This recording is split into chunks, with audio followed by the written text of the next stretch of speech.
안녕하세요. 나타샤와 함께하는 책 여행입니다. 책 읽기 편안한 시간 보내고 계시죠? 극도의 고통을 예술로 성화시킨 사람이 있죠? 바로 멕시코 화가 프리다 칼로입니다. 그녀는 눈썹이 거의 붙은 자화상으로 유명한 20세기를 대표하는 작가입니다. 며칠 전 우연히 신문에 프리다 칼로 목소리 담긴 테이프 첫 발견이란 기사를 봤습니다. 프리다 칼로의 외모는 자화상과 여러 장의 사진, 직접 출연한 무성 영화 등을 통해 알려졌지만 목소리는 지금껏 알려지지 않았다고 합니다.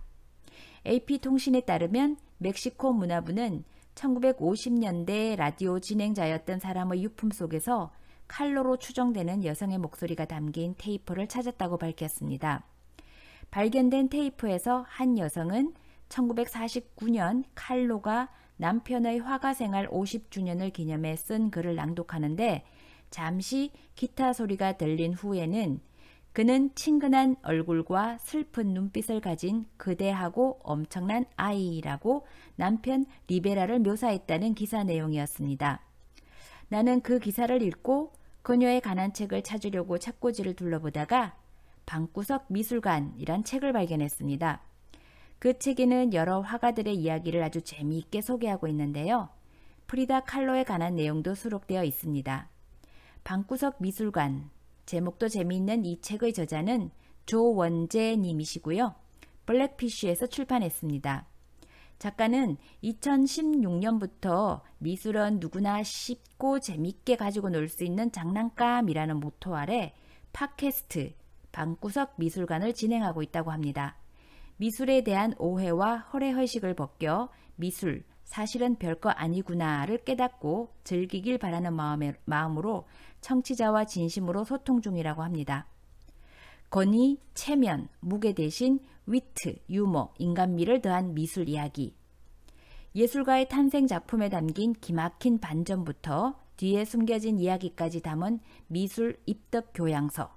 방구석 미술관에는 고통의 화신 프리다 칼로에게 원조 막장 드라마의 주인공 하고 퀘스천 마크를 달았는데요. 막장 드라마라고 하니 구미가 확 당깁니다. 나타샤와 함께하는 책 여행, 프리다 칼로의 그 끔찍한 그림과 그녀의 삶까지 들여다보는 방구석 미술관 안으로 들어가 봅니다. 여기에서도 사진 촬영 금지일까요? 미술계의 여성혁명가 프리다 칼로. 가릴지언정 모를 수 없는 불후의 제목들. 대한민국 사람이라면 누구나 알 수밖에 없는 그것. 바로 막장 드라마죠. 시청자가 뭘 상상하든 그 이상을 보여주는 복수와 반전. 그리스 신화의 한 구조를 연상케 하는 탄생의 비밀부터 인생의 덧없음이라는 철학적 주제를 끌어오는 어이없는 죽음까지. 사랑, 돈, 성공이라는 이름으로 뒤섞인 욕망의 비빔밥, 이 선사하는 초현실 판타지. 미술책에서 갑자기 웬 막장 드라마 예찬이냐고요? 사실 막장 드라마의 원조가 다름 아닌 미술계에 있기 때문입니다. 그 주인공은 바로 프리다 칼로와 디에고 리베라입니다. 둘은 큐사인 없이도 인생을 걸고 열연을 펼쳐 미술사에 길이 남을 막장 드라마를 남겼습니다. 이들의 막장이 얼마나 역사적이었으면 멕시코의 500페소 지폐에 프리다와 디에고의 얼굴이 새겨져 있을 정도입니다. 그렇다면 그 이야기를 알아보지 않을 수 없겠네요. 먼저 예고편을 볼까요? 프리다는 말합니다. 내가 살아오는 동안 두 번의 큰 사고를 당했는데 첫 번째 사고는 경전철과 충돌한 것이고 두 번째 사고는 디에고와 만난 것이다. 남편을 만난 것이 사건도 아니고 사고라니 도대체 어땠길래? 이제부터 원작의 감동을 느껴보시죠.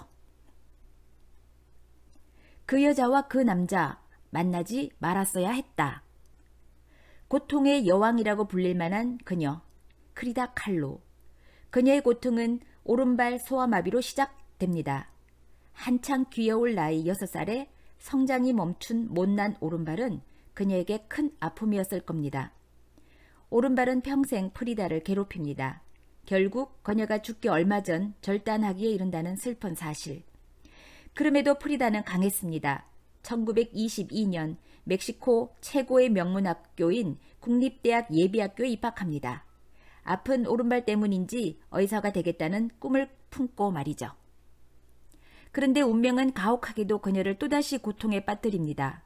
그야말로 꽃다운 나이 18, 프리다를 태운 버스가 경전철과 심하게 충돌합니다. 이 사고로 그녀는 온몸에 있는 뼈가 으스러지고 심지어 골반뼈가 세동강 나며 아이를 가질 수 없게 되죠. 엎친 데 덮친 격으로 당시 사귀던 사랑하는 애인까지 떠나며 크나큰 정신적 고통을 받습니다. 몸과 마음이 모두 나라 끝으로 떨어진 절망의 순간, 프리다는 다시 태어납니다. 나는 원래 의학을 공부하고 싶었지만 지금 내 안에 흘러넘치는 에너지를 느끼고는 무언가 다른 걸 한다는 건 의미가 없다는 걸 느꼈다. 그러고 나서 나는 앞뒤 생각할 것도 없이 그림을 그리기 시작했다. 한 번도 자신의 것이라고 생각하지 않았던 붓을 들고 그림을, 정확히 말하면 자기 자신을 그리기 시작합니다. 고통의 늪에서 헤어나기 어려운 현실이었지만 변함없이 강인한 자신을 새기듯 그려내는 것이야말로 무엇보다 신통한 치유법임을 스스로 깨달은 것입니다. 19의 프리다가 고통으로 가득한 삶 속에서 그림을 건져 올리고 있을 때 디에고 리베라는 무엇을 하고 있었을까요? 당시 그는 이미 40을 넘긴 멕시코의 국민 화가였습니다. 1910년 썩어빠진 기득권 세력의 방종을 더 이상 자시할 수 없다며 분노에 찬 멕시코 민중들이 들고 일어납니다. 이 멕시코 혁명 이후 더 나은 멕시코를 건설하려는 부푼 꿈이 가득하던 그때 디에고 리베라는 그리로 나가 멕시코의 고귀한 역사와 빛나는 미래를 벽화로 그리기 시작합니다. 당시 혁명 정부의 요구사항을 군소리 없이 제일 잘 반영해 벽화를 그린 화가라는 점, 이 때문에 벽화 의뢰를 사실상 독점한 것은 숨겨진 사실입니다. 멕시코 시티 내 역사적 장소는 모두 그의 벽화로 장식되기에 이르죠. 그리고 멕시코와 예술을 향한 그의 열정은 멕시코가 영원히 기억해야 할 정신으로 추앙받게 됩니다. 아, 위대한 디에고 리베라. 역사 교과서용 소개는 여기까지만 하겠습니다. 이제 거의 정치적 공적이 아닌 사생활을 들춰볼까요? 아마 우라통이 터질지도 모릅니다. 특히 여성분들은 더더욱 말이죠. 흡사 두꺼비와 하마를 짬뽕시켜 놓은 듯한 외모에도 불구하고 그는 애정관계에 있어 매우 복잡한 이력을 가진 바람둥이였습니다. 어느 정도였냐고요? 첫 번째 부인 안젤리나 벨로포의 친구와 불륜을 저지르는 것도 모자라 딸을 낳기까지 했습니다. 네, 막장 드라마의 볼법한 이야기를 몸소 실천한 남자 디에고 리베라입니다. 사실 프리다는 그의 세 번째 부인으로 두 번째 부인 루페 마린과 이혼 직후 결혼했습니다. 더 이상 말하지 않아도 되겠죠? 이 정도 이력이면 결혼정보 회사에서도 안 볼 사람일 텐데 말이죠. 코끼리와 비둘기의 결혼식. 이미 고통의 여왕으로 등극한 21세 프리다 칼로와 취미가 불륜인 국민화가 43세 디에고 리베라. 1929년 8월 21일 시작부터 범상치 않은 둘이 만나 결혼식을 올립니다. 둘을 보고 프리다가 아깝다는 생각을 하는 건 우리만이 아닐 것입니다. 프리다의 부모님 역시 이미 두 번의 결혼 전력과 4명의 자식이 딸린 리베라를 못마땅하게 생각했습니다. 중세 그림에 나오는 뚱보 농부 같다며 비난했죠. 게다가 코끼리와 비둘기의 결혼식 같이 어울리지 않는다며 둘의 결합을 끝까지 반대했습니다. 그렇지만 어쩌겠습니까? 이 둘은 불멸의 막장 드라마를 쓰기 위해 이미 행진을 하고야 말았습니다. 그런데 도대체 둘은 어떻게 결혼을 하게 되었을까요? 지금 이 순간 궁금하지 않을 수 없습니다. 물론 사랑의 감정이 바탕이 된 결혼임에는 의심의 여지가 없습니다. 그렇지만 너무 다른 삶과 큰 나이 차이를 사랑이라는 감정만으로 설명하기에는 뭔가 불충분해 보입니다. 보통 프리다가 자신의 작품을 평가받기 위해 일면식도 없는 디에고에게 다짜고짜 찾아간 것에서 인연이 시작되었다고 합니다. 물론 예술적 동반자로서의 인연도 맞는 해석입니다. 그렇지만 둘을 엮어준 결정적인 한 방이 있습니다. 바로 정치적 동반자로서의 인연입니다.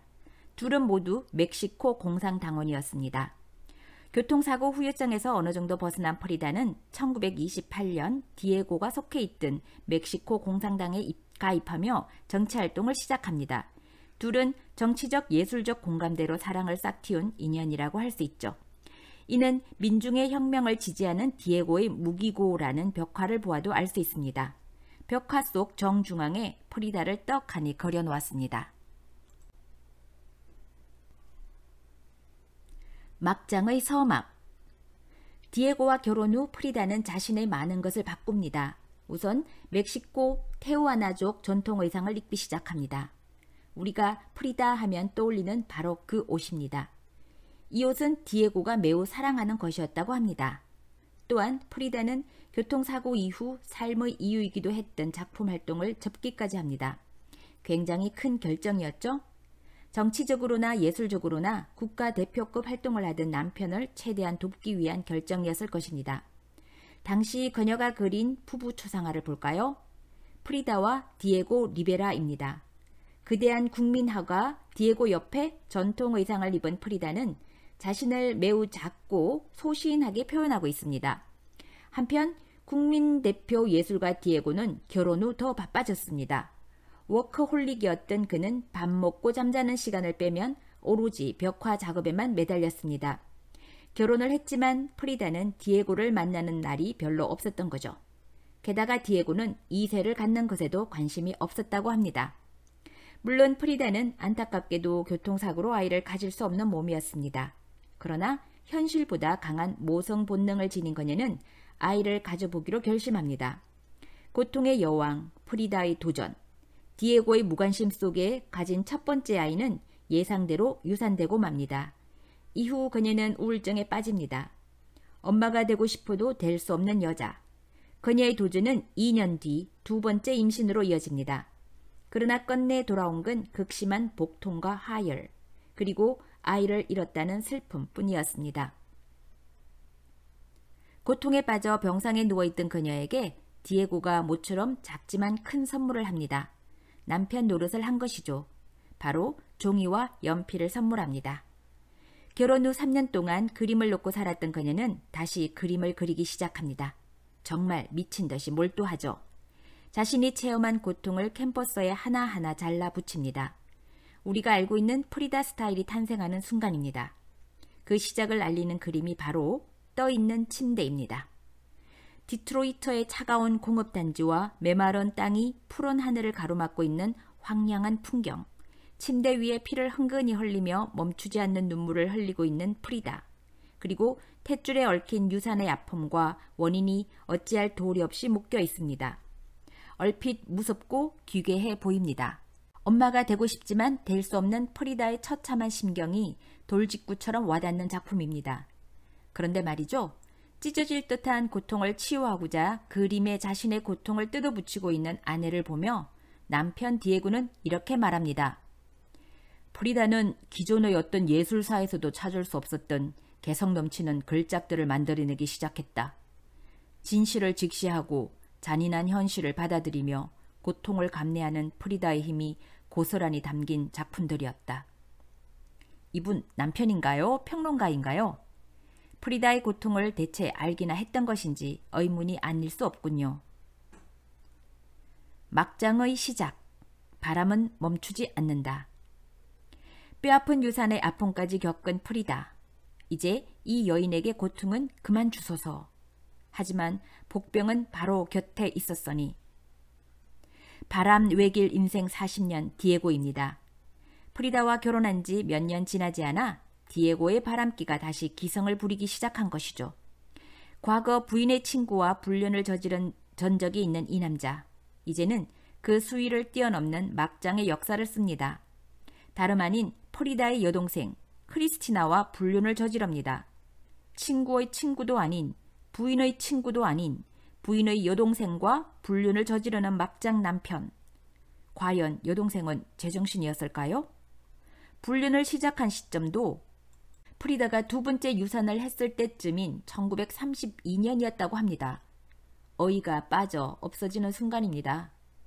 이런 와중에 디에고는 이렇게 말합니다. 나는 이상하게도 한 여인을 사랑하면 할수록 더 많은 상처를 주고 싶었다. 프리다는 이런 나의 역겨운 성격으로 인한 희생양 중에 가장 대표적인 여인일 뿐이었다. 뿐이었다니. 병을 주고 병을 보태 병원까지 보내는 디에고의 막장급 태도는 프리다의 가슴을 더욱 깊게 찢어놓습니다. 고통이 극에 달하자 프리다는 역시 붓을 듭니다. 긴 말 없이 한 장의 그림을 그려 디에고에게 보내죠. 단지 몇 번 찔렸을 뿐이라는 작품입니다. 피 묻은 단도를 든 남자, 칼에 찔려 피를 흘리며 알몸으로 누워있는 여자. 이 그림은 당시 세간을 떠들썩하게 만들었던 한 사건과 연관이 있습니다. 남편이 아내를 죽인 살인사건이었는데요. 법정에서 남편은 칼로 몇 번 찌른 것밖에 없었다고 변명했다고 합니다. 프리다는 이 어이없는 사건을 디에고 여동생 불륜 사건에 대입시킵니다. 아마 프리다의 마음속에는 자신을 칼로 찌른 디에고가 단지 몇 번 찔렸을 뿐이라고 당당하게 변명하고 있었을 것입니다. 액자까지 튀어 묻은 붉은 피를 보세요. 프리다의 고통이 그림을 넘어 현실까지 범람한 듯합니다. 이로써 그녀는 고통의 여왕을 넘어 고통의 여신의 자리에 오릅니다. 인간계에서 신께로 등극했으나 축하할 수 없는 현실. 프리다의 복수 파트 1. 눈에는 눈, 이에는 이, 불륜에는 불륜. 디에고의 막장급 불륜에 대한 화답으로 프리다 역시 막장급 불륜 퍼레이드를 시작합니다. 그녀는 국적을 초월해 일본 조각가인 이사무 노구치와 사귑니다. 이 사실을 안 디에고는 노발대발하며 이사무를 찾아가죠. 총을 겨누고 내가 널 다시 보게 되면 방아쇠를 당기겠다며 협박합니다. 첫 인상이 흡사 언어갱단의 보스로 보이는 디에고의 갱스러운 협박이라니. 결국 둘은 순순히 헤어집니다. 디에고도 배우자의 불륜이 얼마나 큰 분노를 유발하는지 알게 된 계기가 되지 않았을까 싶네요. 하지만 가슴에 한을 품은 프리다의 복수는 여기서 끝나지 않습니다. 수위를 높여 불륜 대상을 찾던 중 최적의 인물을 발견합니다. 바로 살아있는 러시아 혁명의 전설 레온 트로츠키였습니다. 그는 디에고가 멕시코 망명을 발벗고 도울 정도로 매우 존경하던 인물이었죠. 프리다는 기회를 놓치지 않고 이 백발의 50대 혁명가와 비밀스런 연애를 시작합니다. 심지어 레온 트로츠키를 위한 자화상까지 그려주면서 말이죠. 하지만 이 둘의 관계 역시 지속되지 못합니다. 레온이 공적인 일에 개인 감정을 개입해 디에고를 차별했기 때문인데요. 이 사실을 알게 된 프리다는 레온을 늙은이라고 욕하며 화를 냈다고 합니다. 복수를 하면서도 디에고를 향한 애정이 남아있음이 느껴지는 대목입니다. 디에고에 대한 복수심으로 불륜을 택한 프리다. 그러나 그녀에게도 진실된 사랑을 나눈 사람이 있었으니 바로 니콜라스 모레이입니다. 이름부터 로맨틱한 이 남자는 당시 뉴욕에서 가장 인기 있는 사진 작가였습니다. 당시 그가 찍어준 프리다의 누드 사진 속 평온한 표정을 보면 둘의 사랑이 진솔했다는 것이 느껴집니다. 그러나 1989년 말 니콜라스는 프리다에게 이런 편지를 남기고 떠납니다. 뉴욕에는 일시적인 대용물이 있었을 뿐이요. 당신이 돌아간 자리에서 변함없는 안식처를 찾기를 바라오. 우리 셋 중에서 항상 당신들 둘만이 함께였고 난 항상 그걸 느낀다오. 당신이 리베라의 목소리를 들을 때 흘린 눈물이 그것을 말해주고 있어. 나는 당신의 반쪽이 그처럼 친절하게도 나에게 베풀어준 행복에 영원토록 감사할 것이요. 프리다는 디에고가 준 고통에 상응하는 복수를 하려 했지만 디에고를 잊지 못했던 모양입니다. 그 모습을 지켜보며 반쪽 사랑을 했던 로맨티스트 니콜라스는 프리다를 떠나면서도 낭만적이었습니다. 프리다의 복수 파트 2. 불륜에는 불륜, 복수는 이것으로 충분치 않은 것 같네요. 프리다의 최후 복수는 그녀가 의도한 것이 아니었습니다. 하늘이 도운 복수라고 할 수 있습니다. 바로 예술에는 예술입니다. 1938년 멕시코 시티에서 프리다의 첫 전시회가 열립니다. 개인전은 아니었고 여러 화가들의 작품을 건 그룹전이었습니다. 이 전시는 프리다에게 너무나 중요한 사건이 됩니다. 이 전시를 통해 프리다의 삶이 180도 바뀌어버리기 때문이죠. 그림을 시작한 지 12년 만에 처음으로 대중에게 작품을 선보인 프리다는 이 전시에서 걸출한 화상으로부터 뉴욕 개인전 제안을 받게 됩니다. 이 제안을 받은 후 프리다는 이렇게 말했다고 합니다. 어째서 나에게 전시회를 하자고 하는 거지? 그들이 내 작품의 어떤 점을 높이 샀는지 모르겠어. 그렇습니다. 프리다는 단순히 판매할 생각으로 그림을 그린 적이 없었던 것입니다. 그저 자신의 고통을 치유하기 위해 본능적으로 그림을 그렸던 거죠. 자신과의 진솔한 대화를 꾸밈없이 담으면서요. 어쨌든 뉴욕에서 열린 첫 개인전에서 그녀의 그림은 뉴요커들의 마음을 단숨에 사로잡습니다. 그 유명한 타임지에 소개될 정도로 큰 성공을 거두죠. 오직 자신만을 위해 그렸던 그림들이 날개에 돋친 듯 팔려나가는 것을 본 순간 프리다는 깨닫게 됩니다. 이것이 내가 자유로워지는 방법이구나. 여행도 갈 수 있겠어. 디에고에게 손을 벌리지 않아도 사고 싶은 거 살 수 있어. 드디어 전업 예술가 프리다 칼로가 탄생하는 순간입니다. 이후 프리다는 디에고와 관계없이 독자적인 예술가의 길을 걷기 시작합니다. 그녀가 국제적 명성을 얻는 속도는 너무 빨라 눈이 부실 정도였죠. 그녀는 멕시코 시티에서 첫 전시를 한 지 단 1년 만에 미술의 중심지 파리에서 전시를 합니다. 이 전시에서 피카소, 칸딘스키, 호안 미로 등 대가들의 찬사를 받습니다. 피카소는 그녀에게 귀걸이까지 선물했다고 하네요. 사심이 담겼던 것이었을지. 이후 루브르 박물관에서는 프라다의 자화상을 구매하기에 이릅니다. 그녀는 루브르가 선택한 최초의 중남미 여성 화가로 기록되죠. 프리다가 세계적 예술가의 반열에 오르는 순간입니다.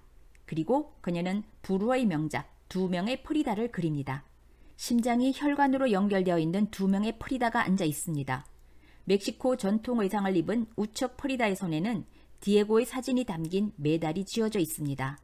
이 사진 역시 혈관을 통해 심장과 연결되어 있군요. 유럽풍 드레스를 입은 좌측 프리다는 가위로 심장으로 이어진 혈관의 끝을 잘라버렸습니다. 그림에서 프리다의 음성이 들려오는 듯합니다. 멕시코에 있던 과거의 프리다는 디에고를 심장처럼 쥐고 있었다.